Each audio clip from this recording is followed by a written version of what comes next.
jou daaglikse CLF inspirasie. Jesus kom weer. Ek kom gou, hou vas wat julle het, sodat niemand julle kroon wegvat nie. Openbaring 3 vers 11. Dit is vandag Kersfees. Dit is die dag waarop ons herdenk dat Jesus duisende jare gelede gebore is. Hy het gekom om vir ons sondes te sterf, sodat elkeen van ons wat glo die ewige lewe kan hê. Dink net daaraan, as Jesus nie aarde toe gekom het nie, was ons almal verlore mense. Vandag se teksvers herinner ons daaraan dat Jesus weer gaan kom. Om die waarheid te sê, daar staan dat hy gou sal kom.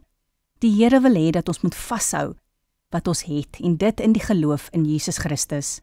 Niemand weet wanneer hy weer kom nie. Daarom moet ons elke oomblik gereed wees. Ek en jy moet aanhou tot daardie dag. Die Here beloof dat sy kinders saam met hom die oorwinning sal behaal. Hulle name is geskryf in die boek van die lewe. Ons behoort vir altyd aan hom. Kom ons bid saam. Dankie Here Jesus, dat U aarde toe gekom het. Help my om te volhard tot U weer kom. Amen.